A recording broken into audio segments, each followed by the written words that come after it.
ससुराल हम कैसे तोहरा दुआरा अइबहु।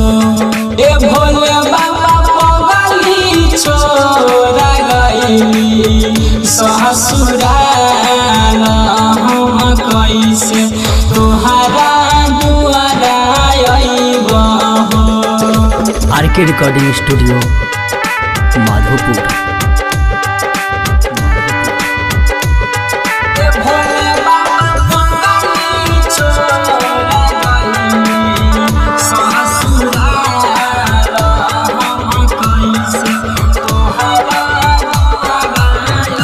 चढ़ते सावन में भोला बाबा जलवा चढ़ेलिया हो। ए भोला बाबा फुलवा चढ़ेलिया हो। ए भोला बाबा पगली देला कही दिला पर छुरी मार हम कैसे तोहरा दुआरा अइबहु।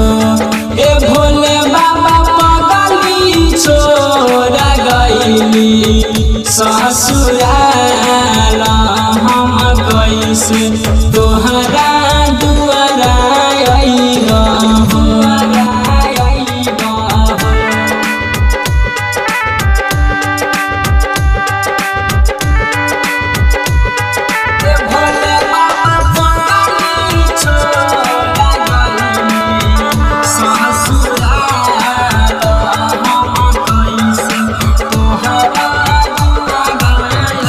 कहे रमन जी भोला बाबा दुख बड़ा देल हो।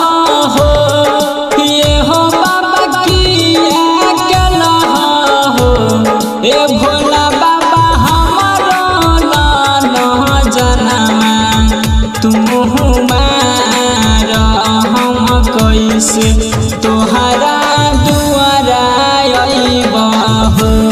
ए भोले बाबा छोड़ा गइली ससुराल हम कैसे तोहरा